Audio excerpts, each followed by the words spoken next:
BJP అధినేత జగన్ మీడియాతో మాట్లాడుతున్నారు. లైవ్ లో చూద్దాం.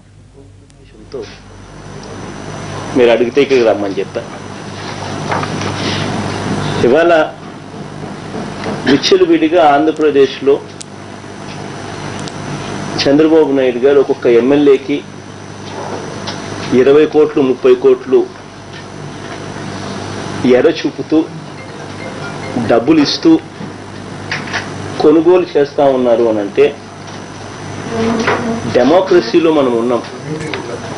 మన కళ్ళ ముందరనే ముఖ్యమంత్రిగా ఉన్న వ్యక్తి ఒక్కొక్కరికి 20 కోట్లు 30 కోట్ల రూపాయలు డబ్బులు ఇస్తా ఉంటే ఎమ్మెల్యేలకు కొనుగోలు చేస్తా ఉంటే ఇంతింత డబ్బులు మీకు ఎక్కడి నుంచి వచ్చాయి చంద్రబాబు అని చెప్పి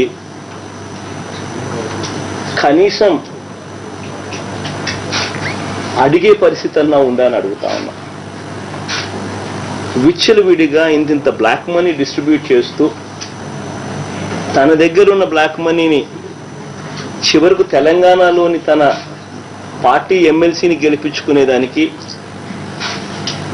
డబ్బులు ఇస్తూ ఆడియో టేపులు వీడియో టేపులతో సహా రెడ్ హ్యాండెడ్గా చంద్రబాబు నాయుడు గారు దొరికిపోతే ఇంత బ్లాక్ మనీ నీ దగ్గర ఎక్కడిది చంద్రబాబు, ఎక్కడి నుంచి వచ్చింది చంద్రబాబు ఇంత డబ్బులు అని చెప్పి అడిగే పరిస్థితి మన దగ్గర ఉందా అని అడుగుతా ఉన్నా. తెలంగాణలో మొదలుపెట్టిన చంద్రబాబు నాయుడు గారు ఎమ్మెల్యేలను కొనుగోలు చేయడం, ఆడియో వీడియో టేపులతో దొరికిపోవడం, అక్కడి నుంచి మొదలుపెట్టి చంద్రబాబు నాయుడు గారు చివరికి ఆంధ్ర రాష్ట్రంలో కూడా అడ్డగోలుగా పట్ట పగలే 20 కోట్లు 30 కోట్ల రూపాయలు ఒక్కొక్క ఎమ్మెల్యేకి ఇచ్చి కొనుగోలు చేస్తూ ఉంటే ఇంత బ్లాక్ మనీ ఎక్కడిది చంద్రబాబు అని చెప్పి అడగలేని పరిస్థితి. ఇంతకన్నా దారుణం ఎక్కడైనా ఉంటుందని అడుగుతా ఉన్నా. ఒకవైపున చంద్రబాబు నాయుడు గారు ఇంతింత డబ్బులు ఎరచూపుతూ ఎమ్మెల్యేలను కొనుగోలు చేయడం అంతటితో కూడా ఆగిపోకుండా చివరకు కొంతమందికి మంత్రి పదవులు కూడా ఇస్తాము, మీ ఎమ్మెల్యే పదవుల నుంచి మీరు డిస్క్వాలిఫై కూడా కారు అని చంద్రబాబు నాయుడు గారు చెప్తా ఉంటే నిజంగా డెమోక్రసీలో ప్రజాస్వామ్యంలో ఉన్న మనం ఇది ఎలా సాధ్యం చంద్రబాబు అని కూడా అడగలేకపోతా ఉన్నాం. వేరే పార్టీ టికెట్ మీద గెలిచిన ఎమ్మెల్యే అభ్యర్థి వేరే పార్టీ టికెట్ మీద గెలిచారు, వేరే పార్టీ సింబల్ మీద గెలిచారు. అటువంటి వాళ్ళు ఎమ్మెల్యే పదవికి రాజీనామా చేయకుండా ఎమ్మెల్యేల పదవుల నుంచి డిస్క్వాలిఫై కాకుండా ఆ ఎమ్మెల్యే పదవుల్లో వాళ్ళు కొనసాగుతూ మీ ఎమ్మెల్యే పదవుల నుంచి మీరు డిస్క్వాలిఫై కారు అని చంద్రబాబు నాయుడు గారు చెబుతూ వాళ్ళ చేత నేను ప్రమాణ స్వీకారం చేయిస్తాను మంత్రులుగా అని చెప్పి చెప్తా ఉంటే ఇంతకన్నా దిక్కుమాలిన పరిస్థితి ప్రజాస్వామ్యంలో ఎక్కడైనా ఉంటుందా అని నేను అడుగుతా ఉన్నా. నిజంగా ఇవి ఇంతకు ముందు ఎప్పుడూ జరగల. మొట్టమొదటిసారిగా ప్రజాస్వామ్యాన్ని పట్టపగలే కూలీ చేస్తా ఉన్న పరిస్థితి. ఇవాళ నేను చంద్రబాబు నాయుడు గారిని ఒకటి అడుగుతా ఉన్నా. ఎమ్మెల్యేలు ఇంతమందిని కొనుగోలు చేస్తా ఉన్నారు, మాకైతే 67 మంది ఎమ్మెల్యేలు ఉన్నారు. ఒక 13 మంది ఎమ్మెల్యేలు పోవడం వల్ల మాకు వచ్చే నష్టం ఏం పెద్ద ఉండదు. ఆ 13 మందికి ఇంకొక 2-3 జత అయినా పెద్ద తేడా పడదు. ఎందుకనంటే ప్రజాస్వామ్యంలో ఆ ఎమ్మెల్యేలను గెలిపించే వాళ్ళు ప్రజలు, పైన దేవుడు, ప్రజల గుండెల్లో స్థానం. ఈ రెండు ఉంటే ఎమ్మెల్యేలు ఈ ఎమ్మెల్యే కాకపోతే ఇంకొక ఎమ్మెల్యే అవుతాడు, ఈ లీడర్ కాకపోతే ఇంకొక లీడర్ అవుతాడు. నిజంగా చంద్రబాబు నాయుడు గారు గత ఎన్నికల్లో మా పార్టీకి వచ్చిన ఓట్ల శాతం 45%. చంద్రబాబు నాయుడు గారు తన కూటమికి అంతా కలిపితే వాళ్ళందరికీ కలిపి వచ్చింది ఓట్ల శాతం 45.46 చిల్లర. చంద్రబాబు నాయుడు గారి కూటమికి మాకు మధ్య ఓట్ల తేడా 1.86%. అంటే రాష్ట్రం మొత్తం మీద కలుపుకుంటే 5 లక్షల ఓట్ల కన్నా తక్కువ. నిజంగా అది పెద్ద తేడా ఏం పడదు. ఈరోజు ప్రతి గ్రామంలోనూ ఉన్నది వాళ్ళు వైఎస్ఆర్ కాంగ్రెస్ పార్టీ. ప్రతి గ్రామంలో ఉన్న గ్రూపు వాళ్ళదొక గ్రూపు, ప్రతిపక్షంలో ఉన్నది మా గ్రూపు.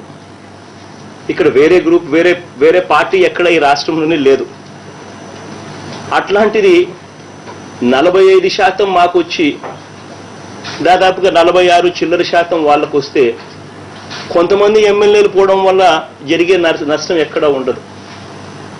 మాకు 67 మంది ఎమ్మెల్యేలు మా పార్టీకి ఉంటే 102 మంది ఎమ్మెల్యేలు చంద్రబాబు నాయుడు గారి పార్టీకి ఉన్నారు. నిజంగా ఈ 67 మంది ఎమ్మెల్యేలలో 13 మంది ఎమ్మెల్యేలు పోతే పెద్ద వచ్చే నష్టంలో పోయిన చోట ప్రజలు దేవుడు ఆశీర్వదిస్తాడు, ప్రజలు ఇంకొక లీడర్ని తెచ్చుకుంటారు. కానీ ఇక్కడ జరుగుతూ ఉన్నది ఏమిటి అనంటే చంద్రబాబు నాయుడు గారు ఇక్కడ ఎవరి స్వరం తొక్కుతున్నాడు అనంటే ప్రజల స్వరాన్ని తొక్కుతా ఉన్నాడు. ఇవాళ చంద్రబాబు నాయుడు గారి మోసాలకు అబద్ధాలకు ఎన్నికల ముందు చంద్రబాబు నాయుడు గారు అబద్ధాలు చెప్పి ఆ తర్వాత ప్రజలను మోసం చేసిన విధానంతో ఇవాళ రైతులు బాధపడతా ఉన్నారు, డ్వాక్రా అక్కచెల్లెమ్మలు బాధపడతా ఉన్నారు, చదువుకున్న పిల్లలు బాధపడతా ఉన్నారు. ఇవాళ ప్రతి చోట కూడా చంద్రబాబు నాయుడు మీద వ్యతిరేకత, ప్రతి చోట కూడా గ్రాస్ రూట్లో వ్యతిరేకత కనిపిస్తూ ఉంది. ఎన్నికలకు ముందు వ్యవసాయ రుణాలు, అగ్రికల్చర్ రుణాలు 87,612 కోట్ల రూపాయలు మొత్తం మాఫీ చేస్తాను అని చెప్పి వాగ్దానం చేశాడు, మేనిఫెస్టోలో పెట్టాడు, టీవీలో అడ్వర్టైజ్మెంట్ ఇచ్చాడు, బ్యాంకుల్లో పెట్టిన బంగారం ఇంటికి రావాలంటే బాబు ముఖ్యమంత్రి కావాలని చెప్పి ఊదరగొట్టారు. ఇవాళ తాను చేస్తా ఉన్న రుణమాఫీ 87,612 కోట్ల మీద ఈ 2 ఏళ్లలో వడ్డీలే 24,000 కోట్లు అయితే ఆయన చేస్తా ఉన్న రుణమాఫీ వడ్డీల్లో 3వ వంతుకు కూడా సరిపోని పరిస్థితి. రైతులు అవస్థలు పడుతూ చంద్రబాబు నాయుడు గారిని తిట్టుకున్న తిడతా ఉన్న పరిస్థితి. డ్వాక్రా అక్కచెల్లెమ్మలు దాదాపుగా 80 లక్షల మంది పూర్తిగా రుణాలన్నీ మాఫీ అవుతాయని చెప్పి చంద్రబాబు నాయుడు గారు మాట చెప్తే కట్టని పాపానికి 0% వడ్డీ పోయి ఇవాళ ₹2 వడ్డీ కడతా ఉన్నారు. వాళ్ళ రుణాలు ఇంతవరకు రూపాయి మాఫీ కాకపోగా చంద్రబాబు నాయుడు గారు వాళ్ళకి ఇంకా ఎక్కువ అప్పు తెచ్చుకునేదానికి అవకాశం నేను కల్పిస్తున్నాను అని చెప్పి అప్పు తెచ్చుకోండి అని చెప్పి ₹3,000 ముష్టేసినట్టు వాళ్ళ మొహాన కొడతా ఉంటే డ్వాక్రా అక్కచెల్లెమ్మలు తిట్టుకుని తిడతా ఉన్నారు. ఇంటింటికి జాబ్ అన్నాడు, జాబ్ రావాలంటే బాబు రావాలి అన్నాడు. ఇవాళ బాబు వచ్చాడు, ఇంటింటికి జాబు రావడం కదా దేవుడు ఎరుగు, ఉన్న ఉద్యోగాలు కూడా పెరుగుతా ఉన్నాడు. ఇంటింటికి ₹2,000 నిరుద్యోగ భృతి అన్నాడు. నిరుద్యోగ భృతి ఇంతవరకు 1,75,00,000 ఇల్లులు ఇవాళ నిరుద్యోగ భృతి కోసం ఎదురు చూస్తూ ఉన్నారు. ఒక్కరికి ఇచ్చిన పాపాన పోల. ఇల్లులు కట్టిస్తామన్నారు, ఇవాళ ఒక్కటంటే ఒక్క ఇల్లు కట్టించని పరిస్థితి. చివరకు ఇల్లులు సగంలో ఆగిపోయిన ఇల్లులు దాదాపుగా 5,60,000 ఇల్లులు సగంలో ఆగిపోయాయి బిల్లులు రాక. వాటికి బిల్లులు ఇచ్చే పరిస్థితి లేదు.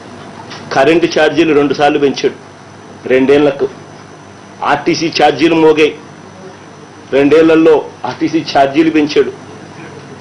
చంద్రబాబు నాయుడు గారి పాలన ప్రతి విషయంలోనూ ప్రజలు విసికెక్కిపోయిన పరిస్థితుల్లో, ఆయనకు వ్యతిరేకంగా ప్రజలు పిలుపునిస్తా ఉన్న పరిస్థితుల్లో ప్రతిపక్ష సభ్యులు చంద్రబాబు నాయుడు గారికి వ్యతిరేకంగా మాట్లాడే పరిస్థితి. అటువంటి స్థానంలో ఉన్న ప్రతిపక్ష సభ్యులను చంద్రబాబు నాయుడు గారు కొనుగోలు చేసే కార్యక్రమం చేస్తా ఉన్నాడు. ప్రజల గొంతు వినపడకూడదు, ప్రజలకు జరుగుతా ఉన్న అన్యాయం చెప్పే పరిస్థితి ఉండకూడదు అని చెప్పి దిక్కుమాలిన ఆలోచనలు చేస్తా ఉన్నాడు. ప్రజాస్వామ్యంలో నిజంగా మనం ఇదంతా కూడా చూస్తూ హర్షించదగ్గ విషయమా అని చెప్పి మనం ఒక్కసారి మనల్ని మనం ప్రశ్నించుకోవాలి, అడగాలి. మీడియాలో ఉన్న మనం, చదువుకున్న మనం చంద్రబాబు నాయుడు గారు చేస్తా ఉన్న దీన్ని వ్యతిరేకించకుండా చూస్తూ ఊరుకోవడం తప్పు కాదా అని అడుగుతా ఉన్నా. ఈ బుక్లో చంద్రబాబు నాయుడు గారికి ఇన్ని వేల కోట్ల రూపాయలు, ఇన్ని 1,34,000 కోట్ల రూపాయలు 2 నెలల్లో 2 సంవత్సరాలలో సంపాదిస్తా ఉన్న పరిస్థితి కనిపిస్తూ ఉంది. నిజంగా ఇంట్లో చంద్రబాబు నాయుడు గారి 2 ఏళ్లలో ఏమేం చేశాడు? దాదాపుగా 31 స్కాములు చంద్రబాబు నాయుడు గారు చేసిన స్కాములన్నీ దీంట్లో ఉన్నాయి. ఈ 34 స్కాములకు సంబంధించి ఏ రకంగా జీవోలు ఇచ్చాడు, ఆ జీవోల కాపీలు ఉన్నాయి. ఏ రకంగా అన్యాయం చేసినాడు, ఏ రకంగా గవర్నమెంట్కి నష్టం జరిగింది, ఎంతెంత నష్టాలు జరిగాయని చెప్పి స్కాన్డ్ కాపీస్ కూడా ఉన్నాయి.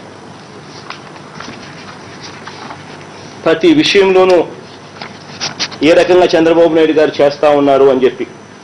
కరెంటు కొనుగోలు అంటాడు, కరెంటు కొనుగోళ్లలో గోల్మాల్. ఇండియన్ ఎనర్జీ ఎక్స్చేంజ్ ఏపీఆర్సీకి రాసిన లేఖలు, తక్కువ రేటుకు దొరుకుతా ఉంటే ఎక్కువ రేటుకు ఎందుకు కొనుగోలు చేస్తా ఉన్నారని. ప్రతిదీ స్కామే. దాదాపుగా 31 స్కాములు. ఇసుకే మాఫియా దగ్గర నుంచి ల్యాండ్ మాఫియా దాకా. ఈ బుక్ మీకే ఇస్తాను. 1,34,000 కోట్ల రూపాయలు చంద్రబాబు నాయుడు గారిని ప్రశ్నించాల్సిన సమయం. ప్రశ్నించండి. ఒక చిన్న ఉదాహరణగా, ఎక్కువ సమయం తీసుకోకుండా చిన్న ఉదాహరణ మాత్రం మీకు చెప్తా. చంద్రబాబు నాయుడు గారి క్యాపిటల్ సిటీ పేరుతో అమరావతిలో చేస్తా ఉన్న ల్యాండ్ డీల్స్కి సంబంధించిన అంశం కూడా దీంట్లో ఉంది. ఎక్కువ సమయం తీసుకోకుండా ఊరికి ఉదాహరణకు చెప్తాను నేను. దీంట్లో మొత్తం చంద్రబాబు నాయుడు గారి బినామీలు ఎవరు, వాళ్ళు కొనుగోలు చేసిన పత్రాలు అన్ని స్కాన్డ్ కాపీస్లోనే ఉన్నాయి.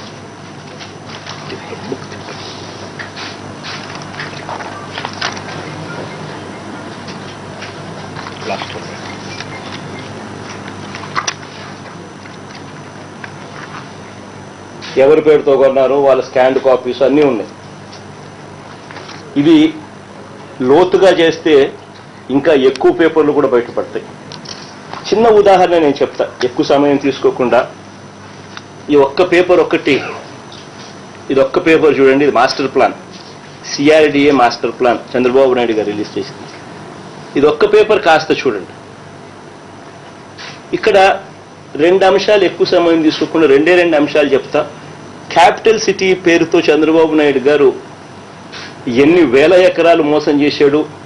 ఆ 1000 ఎకరాలు ఇవాళ కరెంట్ మార్కెట్ ప్రైస్ చేసుకుంటే దాదాపుగా ఉట్టి ఈ అమరావతి స్కామే దాదాపుగా 1,00,000 కోట్ల రూపాయలు.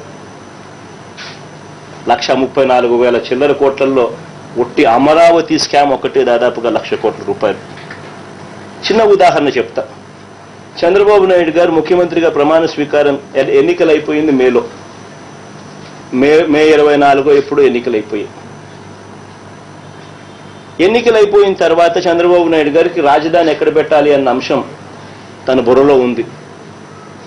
చంద్రబాబు నాయుడు గారికి పలాని చోట రాజధాని నేను పెడతా ఉన్నాను అన్న సంగతి చంద్రబాబు నాయుడు గారు బుర్రలో పెట్టుకుని, చంద్రబాబు నాయుడు గారు ఏం చేశారు? రాజధాని ఇక్కడ రావడం లేదు, వేరే చోట్ల అక్కడ ఇక్కడ వస్తా ఉంది అని చెప్పి మభ్య పెడుతూ లీకులు ఇచ్చాడు. నూజివీడ్ అన్నాడు, నాగార్జున యూనివర్సిటీ అన్నాడు. రాజధాని ఇక్కడ పెడుతున్నానన్న సంగతి తనకు తెలిసి ఎక్కడో అక్కడ ఇక్కడ వస్తుందని చెప్పి చూపించాడు. దాని తర్వాత ఏం చేశాడు చంద్రబాబు నాయుడు? తనకు సంబంధించిన క్రోనీసు, అంటే తనకు సంబంధించిన వాళ్ళు, తన బినామీలు, తనకు సంబంధించిన వాళ్ళంతా రాజధాని ప్రాంతంలో తక్కువ రేట్లకు భూములు కొనుగోలు చేశారు.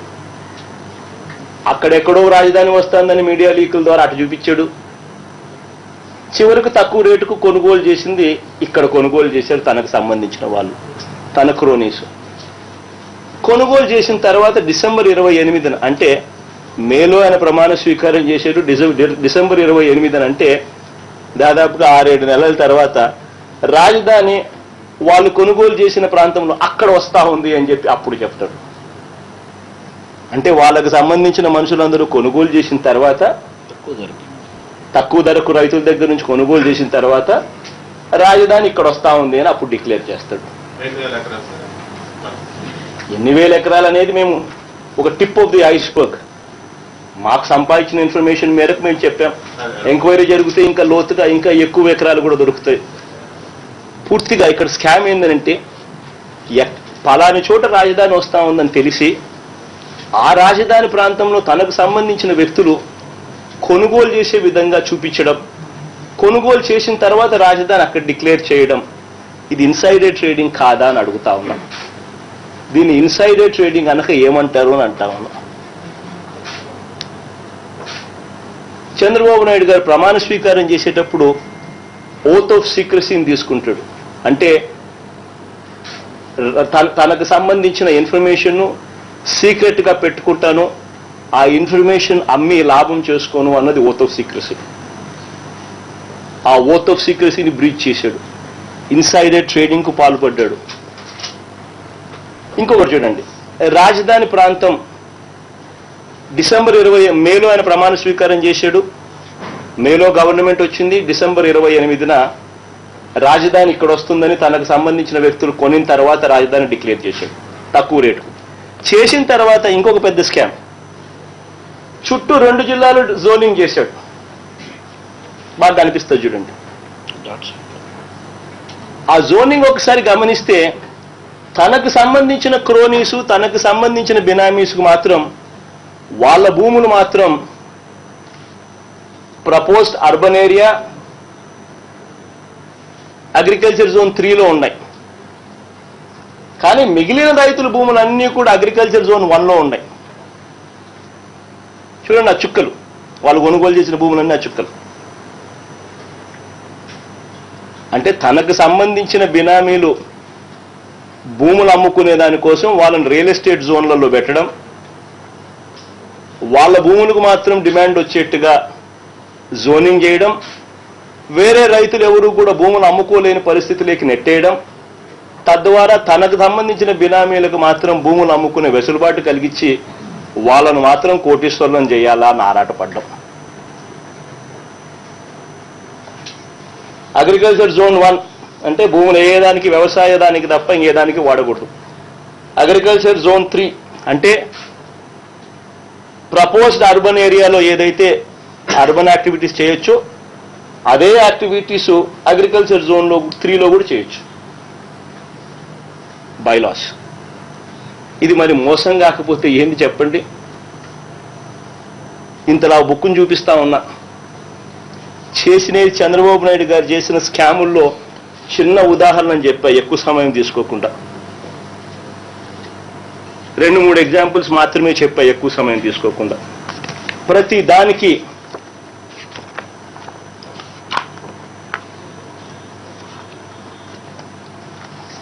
లింగమనేని రమేష్ ఫోటో చక్కగా ఉంది. ఇంత దూరం వచ్చింది, 10 అడుగుల దూరంలో ల్యాండ్ పూలింగ్ ఆగిపోయింది. 10 అడుగులు అవతల లింగమనేని రమేష్ భూములు ఎగ్జామ్టెడ్, ఆయన భూములు తీసుకోవడంలా. మరి ఇది మేలు చేయడం కాకపోతే ఏందండి?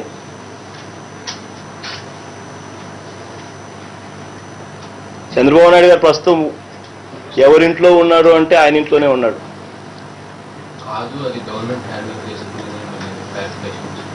అవును, అయితే మరి మరి మరి బాగా తీసుకోవచ్చు కదా, ఇంకా సుఖం కదా. మరి ఎందుకు ఎగ్జామ్షన్ చేసినారు? నేను చెప్పేది ఏంటంటే, ఇంత డాక్యుమెంటరీ ఎవిడెన్స్తో సహా, స్కాన్డ్ కాపీస్తో సహా, రిజిస్ట్రేషన్ డీడ్స్తో ఉన్నవి తన ప్రభుత్వం వచ్చిన తర్వాత డిసెంబర్ 28కి జరిగిన రిజిస్ట్రేషన్స్ ఇక్కడ మేము స్కాన్ కాపీస్ పెట్టి చూపించాం. ఇక దీంట్లో లోతుగా పోయి చూస్తే జీపీఎస్ కూడా బయటపడతాయి. అంటే ఈ మే నుంచి డిసెంబర్ దాకా జీపీఎల్ చేసుకొని డిక్లేర్ అయిన తర్వాత, క్యాపిటల్ డిక్లేర్ అయిన తర్వాత రిజిస్ట్రేషన్ చేసుకున్నవి కూడా లోతుగా అధ్యయనం చేస్తే సిబిఐ ఎంక్వైరీ జరుగుతాయి, ఇవి కూడా బయటకు వస్తాయి. కానీ ఇంతింత స్కాములు జరుగుతూ ఉంటే అడిగే నాతుడు లేడు. ఇంతింత స్కాములతో అవినీతి డబ్బును సంపాదిస్తూ ఉంటే ప్రశ్నించే నాతుడు లేడు. ఈ సంపాదించిన ఈ డబ్బులు తీసుకుని చంద్రబాబు నాయుడు గారు నిస్సిగ్గుగా ఎమ్మెల్యేలను కొనుగోలు చేస్తూ ఉంటే 20-30 కోట్లు పెట్టి ఒక్కొక్కరిని అడిగే దిక్కు లేదు. పైగా బాధాకరమైన విషయం ఏంటంటే, కొన్ని చంద్రబాబు నాయుడు గారికి సంబంధించిన సోదర సంస్థలు, సోదర మీడియా ఛానళ్ళు, కొంతమంది సోదరులు, అందరూ కాదు కొంతమంది, పైగా దాన్ని గ్లోరిఫై చేస్తారు. అదేదో పెద్ద ఘనకార్యం అన్నట్టుగా. నిజంగా ముఖ్యమంత్రి స్థానంలో ఉన్నోడు 20 కోట్లు 30 కోట్లు పెట్టి ఎలా కొనుగోలు చేస్తున్నావయ్యా, ఇంత బ్లాక్ మనీ ఎక్కడదయ్యా అని చెప్పి ప్రశ్నించాల్సిన పరిస్థితిలో అది ప్రశ్నించకుండా వాళ్ళు పోతున్నారు వీళ్ళు పోతున్నారని వాళ్ళు పోకముందే ఇల్లే అదేదో పెద్ద ఘనకార్యం చేస్తానట్టుగా, చంద్రబాబు నాయుడు గారు కొనుగోలు చేయడం పెద్ద ఘనకార్యం చేస్తానట్టుగా చూపించడం. అసలు డెమోక్రసీలో నేను చంద్రబాబు నాయుడు గారిని మీరు అడగాల్సిన పాయింట్ కూడా స్ట్రైట్గా ఒకటి అడగండి. చంద్రబాబు నాయుడు గారు, ఎందుకు మీరు కొనుగోలు చేసిన ఈ ఎమ్మెల్యేలతో ఎందుకు రిజైన్ చేయించడం లేదు? ఎందుకు చంద్రబాబు నాయుడు గారు ఈ కొనుగోలు చేసిన ఎమ్మెల్యేలను డిస్క్వాలిఫై చేయడం లేదు? ఎందుకు వీళ్ళని డిస్క్వాలిఫై చేసి కానీ లేదా రాజీనామా చేయించి కానీ ఎందుకు వీళ్ళని మళ్ళీ ప్రజల్లోకి తీసుకొని పోయి ప్రజల చేత ఈ ఎమ్మెల్యేలకు మళ్ళీ తిరిగి ఓటేయించే కాన్ఫిడెన్స్, తిరిగి ఓటేయించే నమ్మకం మీ పరిపాలన మీద మీకు ఎందుకు లేదు చంద్రబాబు నాయుడు గారు అని చెప్పి గట్టిగా అడగండి. అంటే తన పరిపాలన మీద తనకే నమ్మకం లేదు, ప్రజలు మళ్ళీ తిరిగి ఓటేస్తారు, ఈ ఎమ్మెల్యేలను తిరిగి తీసుకొని పోయి నిలబెడితే అన్నది చంద్రబాబు పరిస్థితి. ఈ బుక్ మీకే కాపీలు ఇస్తాను, తీసుకోండి, పూర్తిగా చదవండి. ఇంకా కొన్ని ఇది ఇంకా 24/4/2016కే, అంటే ఇంకా 24 నెలలకే, 23 నెలల కాలానికే చంద్రబాబు నాయుడు గారు 1,34,000 కోట్ల రూపాయలు పైచిలకు కరప్షన్ చేసిన పరిస్థితి. దొరా ఏ టీవీ ఛానల్ నాకైతే తెలియదు, కానీ ప్రతిపక్షంలో ఉండేది మేము, అధికార పక్షంలో ఉండేది వాళ్ళు. 2 ఏళ్ల తర్వాత విత్ జియో కాపీస్ చూపిస్తూ ఉన్నాం, విత్ ఎవిడెన్స్ చూపిస్తూ ఉన్నాం. చేతనైతే ఎంక్వైరీ నువ్వు చేయి, చేతనైతే చంద్రబాబు నాయుడు ప్రశ్నించు, ఎందుకు అవినీతి చేస్తూ ఉండవు, ఇది అవినీతిగా నీకు కనపడడం లేదా అని చంద్రబాబు నాయుడు గారిని చేతనైతే ప్రశ్నించు. నాకు సంబంధించిన ఎంక్వైరీల వరకు ఏదైతే చెప్తా ఉన్నారో, నా మీద కేసులు వచ్చింది ఎప్పుడు